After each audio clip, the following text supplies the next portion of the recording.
I'm very pleased to be here today with Dr. Doug Harrington, and he is the professor of Keck School of Medicine at the University of Southern California. Why I'm excited is because we're introducing this innovative cardiovascular screening test called the Pulse test here in London.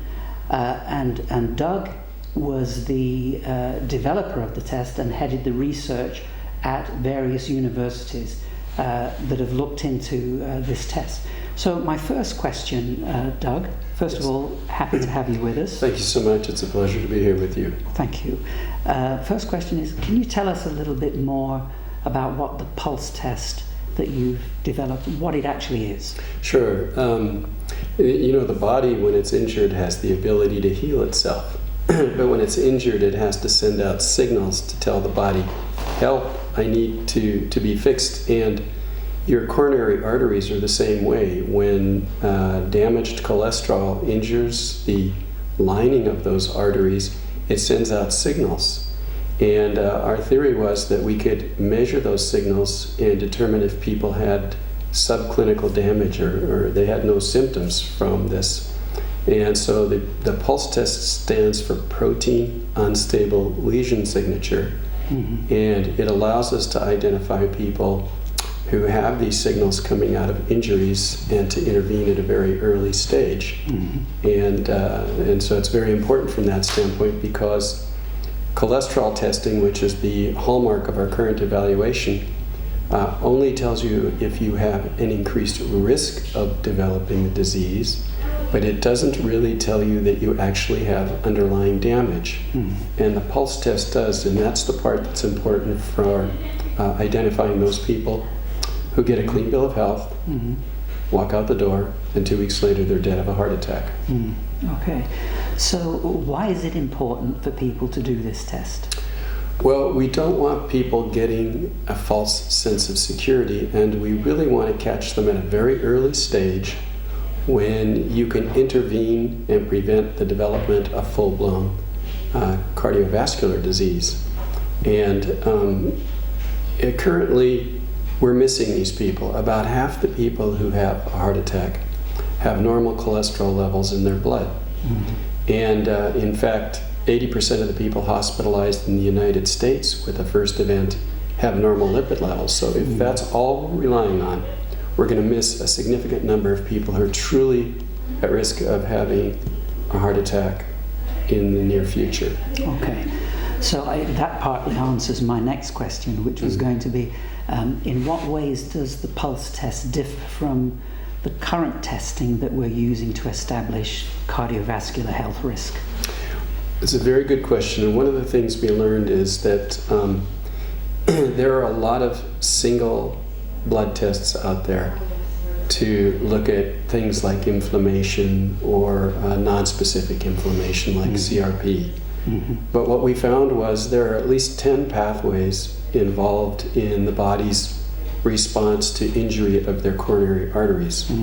And it turns out that 9 of those pathways are extremely critical for identifying people that are at risk. So you need to have a multi-marker blood evaluation in order to truly capture the individual's risk of having an event.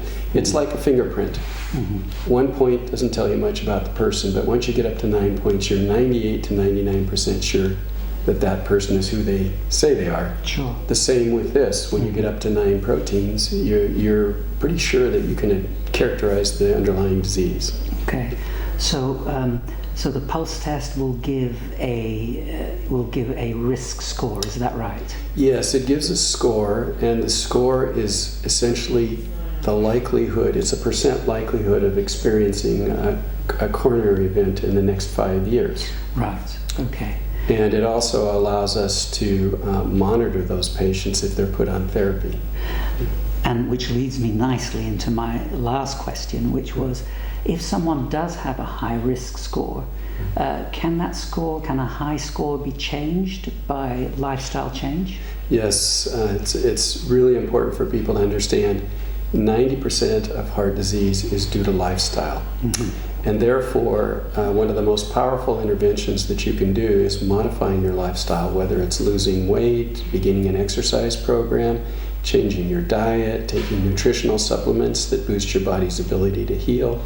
All of these things we've documented in a number of studies will move your score down if you're doing the appropriate things. And if you're not doing the appropriate things, your score can continue to rise. Right. So it's very important from that standpoint for monitoring the patients to make sure that you're doing the right thing. So a last point. So you have observed many patients who have had a high score on the pulse, actually have changed their score to a lower score by just making lifestyle changes.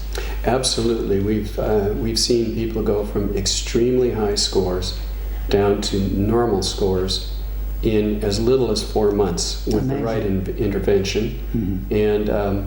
And what's important about that is that it does give the individual a sense of accomplishment, that what they're doing is not wasted. And it's very motivating. So great. Well, thank you very much, Dr. Harrington. It's been a pleasure to talk to you, albeit briefly. We're very excited to be introducing this pulse test here in London, and very excited about how this is going to change the face of cardiovascular risk testing, generally speaking.